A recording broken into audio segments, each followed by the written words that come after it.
Okay, we're here. We have flipped roles. Welcome to Deep Dive. My name is Michael Clayton. This is Matt. This time around, I get to ask the questions. Matt gets to answer them. We're going to dive into his message and see what we can pull. Yeah. Much like a kiddie pool. It's the shallow end. We will make sure that we dive in feet first, don't dive. not head. Don't dive. This is one of those. This is not a message you dive into. Yeah. This is a message you just step into. This is not what we call the thinking man's message. This is, I was trying really to kind of impress everybody with my deep biblical knowledge. I had notes on exegesis, but I didn't want those clicks to go down just 99%. Here's a fun thing. I don't even know what exegesis is. Well, that proves it. It's not even said it right. Anyways, okay. So going into this message, we talked about missions. Yes. And you basically looked at the crowd and said, "What are you doing sitting here?" Yes, I guess I did say that. Yeah, no, totally. Yeah, totally, 100%. Yeah. I think my heart behind it was just to get people to realize that they all have a place in God's kingdom. Right. Do you feel like people disqualify themselves more often than not? 100%. I think we have, the Bible says the devil is the accuser of the brethren, right? Right. And I think he typically accuses people, and if he can keep people distracted or keep people from not believing they can do what God's called them to do, right, he can keep them as ineffective in his kingdom. And I think he does that for a lot. I mean, he's done it for me. I mean, there were some of these myths that I definitely adhered to. Yeah, true. As far as like what I had, I mean, especially when I was young, about like thinking I had to do this or be that or have this skill in order to find my place in God's kingdom. Right, yeah. I didn't realize that my place can pretty much be anywhere. So yes. And then mom and dad also told me I had to talk about missions. So which is good, but it's like, that was not easy to wrap missions into a message. Wrap thousands of years of the gospel into the concept of missions. Yeah, I just didn't know how to approach it, but I think the Lord kind of helped me because I wanted to highlight a little bit some of the missionaries that we support because you see me on stage, blah, blah, blah, Project Playground, we talk about all the time, but we have some other missionaries doing some incredible things. Like a ton of stuff. Yeah, people don't realize how much we support missions as a church. Right, and some of that comes from the fact that we literally don't have enough time to talk about all the things that we actually get to and are able to do. I had a question, though, to add to the message. Come at me, bro. As someone who works with volunteers, yes, I've noticed this is the convo I usually have. Yep. It's seasonal. Yep. But the other, I think, and I thought all the topics you hit of why people don't serve are absolutely true, and you hit them well, and they were clear. Michael, that was a closed list. That's it. The Lord told me that's it. I do. You can't add or take away from this. I truly do believe there is one. This is probably the most common in my experience. Yeah. I'm too busy. Yeah, totally. So how do we handle the I'm too busy? I mean, that's a deep one. That's totally. It's a vague answer with a lot of deep. No. I totally agree with you. I think that is, and I kind of spoke a little bit to that when I talked about opening our eyes to see the problems that are around us. And I also talked about like it requires some sacrifice. Like there's some things that are make us want to quit. Mm-hmm. Our schedules we have to change. Some things we have to shift around. Like we can't just fit God into our life. That we have to live for God. And I think we have a society right now that will keep you busy. If the enemy can't keep you feeling down about yourself or about down in your place in God's kingdom, I think he can definitely distract you with a bunch of other stuff. I don't know. I don't know. What do you think about that? But I think that's true. I think it's either it's distractions. There's the whole in every, especially American pastors who preach about it a lot now, is God doesn't want you comfortable. He wants you in his purpose. Totally. And that's true. That's scripturally true. And I think sometimes, honestly, it's easier to be busy than it is to serve. Oh, yeah, absolutely. Because you can justify your busyness to anyone. Totally. People sometimes really don't understand why you serve. Yeah. It's something, Michael, I think I've seen in our generation, if I can call our generation out, but we are in a busy season of life, especially with families and kids, and it's easy to get lost in the busyness of just life in general. And I don't think, it's funny because technology was supposed to come and help us like manage life better, right? I feel like technology has only created more opportunity to do more things. So instead of like, hey, filling that space that technology's won us, with like, hey, the ability to do things for other people. We're like, I'm just going to cram more stuff into my life. Right. Because I can like multitask, and Siri can be texting someone and I can be calling, and I'm going to, I think it's the same thing that can happen. There's an old adage about in smaller churches with pastors that you really have to do a broad amount of things. Yeah. I think you can pump yourself up when you do a lot of small different things. Yeah. And you're like, well, this didn't work, but we went to soccer practice, we did work, we did this, and this. So you can stack it and be like, I might have missed volunteering at church, but I got all these other things. Totally. Yeah. Just well succeeded. And so I think sometimes we can get addicted to the busyness because it gives us a comfort of, well, at least I'm doing stuff. I'm succeeding somewhere. Would you say that sometimes we get addicted to business because it gives us maybe a false sense of purpose? Yeah. Oh, yeah. Yeah. And I also feel like sometimes missions is something that people kind of wash their hands at.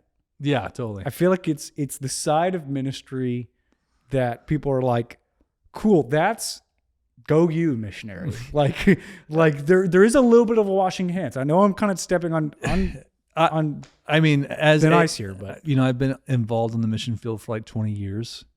I still speak with a lot of our missionaries and work with a lot of missionaries. I can say from my time when I first started going on the mission field in the early 2000s to now, I would say the fervor and support for missions has definitely waned. Oh yeah. I feel like when I was in college, like everybody was going on missions, and missions was like a big deal. You don't hear about it a whole lot. Right.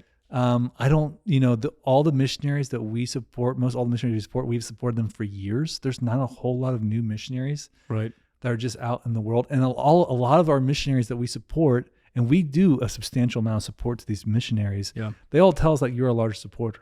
I'm like, well, we shouldn't be your largest supporter. Yeah, surely. Right. Checking the check on that surely. one. Yeah, I'm like, hey, we're giving a lot, but we're not, Yeah. we're the largest monthly supporter for a lot of these missionaries. And and they've said it's deteriorated, like the heart for missions. And so I think that was some of my heart here to help our church is understand missions from a different perspective and hopefully grow that heart for missions. But obviously not everyone's called to be a missionary. Not everyone's called to be a missionary, but I think it has to be in the grander aspect of how we think about evangelism, because that's what it is. It's evangelism. It's also apostles. Like it's prophets, it's preachers and teachers, it's pastors and teachers. It's all of those things. Yeah. But you're right. I think what's been really odd, and then I'm getting real church world perspective here. Let's get church world. As we've planted more churches nationally, we have kind of circled the wagons a bit and gone, particularly in younger pastors, circle the wagons and go like, this is our church, this is our community, we're doing groups, we're doing this method, we're doing these systems, these are our dream teams, like these are our volunteer, and we're building the local church. And oddly enough, it's that Nehemiah thing. We forgot we need to use the other hand. Like we're building here, but there still needs to be a sword in the other hand. Michael, you're literally hitting like this. Being on the mission for a while, I totally agree with you. I think we've done a great job. We're planting churches all over. Right. And I think satellite churches and this idea of kind of like expanding the kingdom that way, right, which I think has been good. I think we need to focus on America, and there's a lot of needs in here. We need to build community. We need to reach the people who are lost here. Like, do not get me wrong.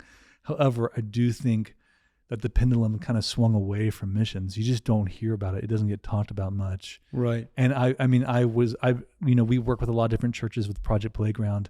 I remember working with one church, big church, lots of people, huge in a very nice, wealthy area. And we were helping build a playground for them. And they were an incredible church to work with. We loved working for them. But I remember going to like their mission person who was there, and she was like part-time. And I was like, so how many other organizations, how many other countries are you guys doing? Because we were doing one country with them. Like, oh no, this is it. I'm like, no, this is it. They're like, yeah. I was like, so big church, you got like 10,000 people coming every single Sunday. Right. You got like 8 campuses, and you have one mission that you're operating right in Africa. And it's a great mission. Don't get me wrong, but I was expecting to hear like, oh, we got missions here, here, and here. It was one place. That was it. And it was it was surprising for me. Great church, great people. But I was like, wow, it's definitely shifted, because it used to be, I mean, I remember Lakewood probably a little bit better than you do. Yes. But John Osteen, Joel's father, had a huge heart for missions. He had every flag known to mankind on that Every stage. flag. But he supported like every country that he would bring missionaries yeah. up all the time. Be like, hey, Ben, what do you need? You need a truck? Here you go. Yeah. Yeah. So the emphasis was different back then. Well, there was a church I went to in Tulsa, Victory. Right now, they have some small ones and some big ones. They have over 2,000 Bible schools globally. That's awesome. But Billy Joe Doherty, who founded it, like he's responsible for at least 100,000 something pastors in like Eastern Europe and Russia. Like their missions outreach was nuts. Wow. And they support a ton of missions, which is part of what pulled me to the church. That's awesome. But what's been fascinating is that somewhere in the midst of that season, this was my focus in college. Not that anyone cares. There it is, my degree poll. Hey, how long did it take us to get there? Literally, my degree means nothing outside of being a pastor. I would be a barista. So it was local church pastors. So we're all like, let's plant, let's go. That's the move of the church. Yeah. But it's that whole like, there's this other side of the church that needs to happen. There was a guy that came in an African pastor that came into a class of mine, Gregory, that you worked with later on. Pastor Gregory, who passed on. And he said to the class, and I never forgot it, I've used it to this day. He said, it's an old African proverb, if we don't save the children today, there will be no church tomorrow. Yeah. The thing about missions, though, is like those are God's kids. Yeah. The people in those other countries are God's kids. If we do not go to reach them, and it doesn't need to look like missions used to in the past, I understand that.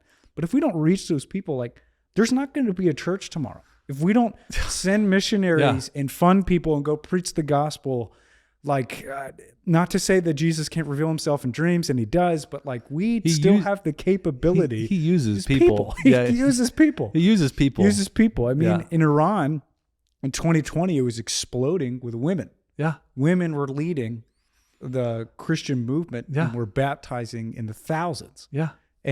But they were also being funded by people here to buy pools, and people were supporting them in a country that, they didn't want to. It's technically an enemy of the America. Oh, yeah. Yeah.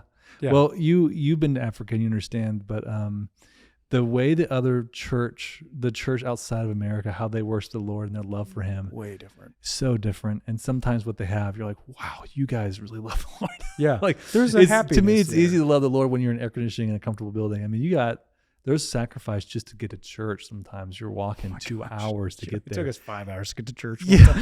It's a whole different ball game. Yeah. And so I love taking people to Africa, especially because it's such a different world. And it's interesting because Africa is right now the most populous, or is about to be the most populous continent in the world. It's the fastest growing continent. And it's going to be, I think by 2050, there's going to be 1 billion children in Africa under the age of 18. 1 billion under the age of 18 in Africa. It's a generation. It's an insane amount. And that's the next generation coming up. And right it's like, there. You can't tell me the American church isn't supposed to play a role in that. Right. That we don't partner with them. I mean, even when Paul, like, look what he's doing. When Paul in the New Testament planted churches. Yeah. And then when he left, he wrote them letters. Yeah. So there's this aspect of like the Ephesians in Ephesus, like they were running that church. He's writing letters to help them. He helped them plant those churches. Yeah. So it's not so much like we need to make American churches in Africa, 100%. but we can help them plant and help support them and build up pastors that are in that area and are local. Yep. And I realized that sometimes the older model is not like that, but it's like the local pastor is the best guy to reach them. Yeah, I think our job as missionaries has shifted. I mean, I think it's not supposed to be doing as much ministry as it's supposed to be equipping the people locally to do the missions. That's a good point. To do the ministry. And I think I had that revelation when I was in Africa, and because I'm like, man, people did not want to hear from me preach.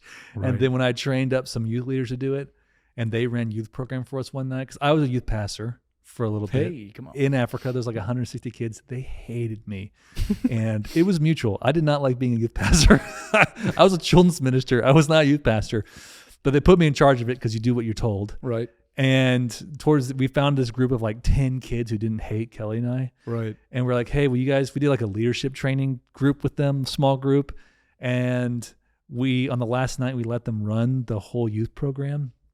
And I remember standing there watching them do an incredible job, watching them minister, watching the kids who never want to hear me preach, listen to their own guys preach. And I'm not talking about just Africans. We're talking about like just kids that were their age. Yeah. And a light bulb went off, and it was like, hey, Matt, as a missionary, your job is not to actually do the ministry. Your job is to equip people to do the ministry. And it really was a light bulb for me moment of like, oh, it's a lot easier if I just train guys to do it. So. Right. I think that place in the church is important.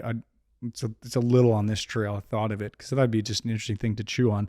I remember you said one time when you were about Botswana, there was you had a lot of teams that came to you. Yeah. And that kind of taught you where people were on their expectations of missions. Yeah. And serving and like what actually was. 100%. But you said there was one team Yeah. that you celebrated the highest. It was was it a Dutch team? It was a Dutch team. Why do you think that one like clicked as far as on the missions field, like what that Dutch team did? We worked with a group called Love Botswana, incredible group. Still, Jerry and Jenna, another missionary we support. Yeah. They do an incredible job. I'm going there in November to go build playgrounds for them. That'll be wild. They're doing some really awesome things with children's ministry. But so we were in Botswana. And at the time, they brought in a lot of U.S. mission teams. And for missionaries, it was a little bit of a groan because we had a school, we had a church, we had a lot of things going on as an organization. Like we were busy. And these mission teams would come in, and we were living in kind of in a city. So it was kind of nice. Like we weren't, people, we didn't have child soldiers. People would be like, hey, I want to work with the children's soldiers. I'm like, that's in Uganda. In the 90s. Like you're watching a lot of National Geographic. I know you watched the Coney video, but that's a way. Africa's a big continent. So people would come down, and usually American teams, they'd be like, hey, what can we do for you guys? And we're like, hey, well, you could help us in our youth ministry, and you can help us in our school, and you can help us at church. And like, nah, we don't do any of that. Like, we want to go reach the unreached. Okay. So what we'd end up doing is like taking them all over to villages who have already had like 8 American teams come through and showing the Jesus film, and they would like attack people who were just minding their own business, walking around the village. And like Jerry and Jen had been there for like 30 years. Yeah. Like we're not reaching unreached people group right now. That's actually really important. You're sharing this totally because that's sometimes the mentality of missions. That wasn't the mandate Jerry and Jenna had. They were really just reaching people in the community with leadership, with schools, with a church that was huge and doing incredible things. Yeah. But it looked a lot like ministry here in the U.S. It did not look like people want to be intense and they want that African missionary experience. Those teams were awful. I remember, but it's varied because we would have to change everything we're doing, the actual ministry, stop, and then to take these guys on trip. And you're an American trying to minister like Jesus one-on-one to an African, and there's a huge language barrier, and it's just outside the Holy Spirit. Can things happen? Was difficult. Yes, but if they asked us what to do, they never wanted to do what we wanted to do. They always wanted to do what they wanted to do. It was not a fun experience. We had one team that came in. They were Dutch, European, really interesting. They're called Athletes in Action. They would just bring a whole bunch of athlete students who were in college and come down. And the best thing about those guys they were like, hey, we're going to do whatever you guys want to do. And we're like, really? Like, yeah, what do you want? And we're like, well, we have a school, and there's a whole bunch of other schools in this area. Would you want to just teach them sports? Like, exactly. So they spent like 3 weeks here teaching these coaches, students how to play sports better. They were like soccer players and like handball players. All these basketball players came down from the Dutch, who would have thought? And they did an incredible job, and they did what we wanted them to do.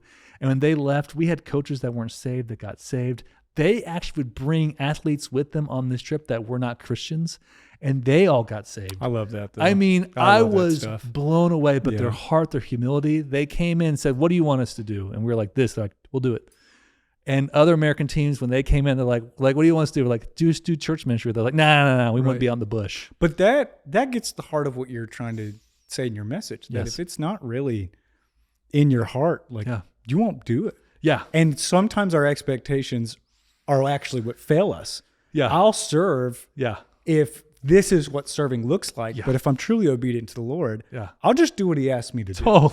And that, and in youth ministry, we have people that come through and they want to serve. Yeah. But what they struggle with is like, I'll look at them and sometimes they're like, I want to teach. And I'm like, well, that's great. I don't need a teacher right now. Yeah. We actually have like a large staff that does teaching. Said, I need somebody that's going to help me pick up trash and listen to a junior high talk to them for a little bit about their day.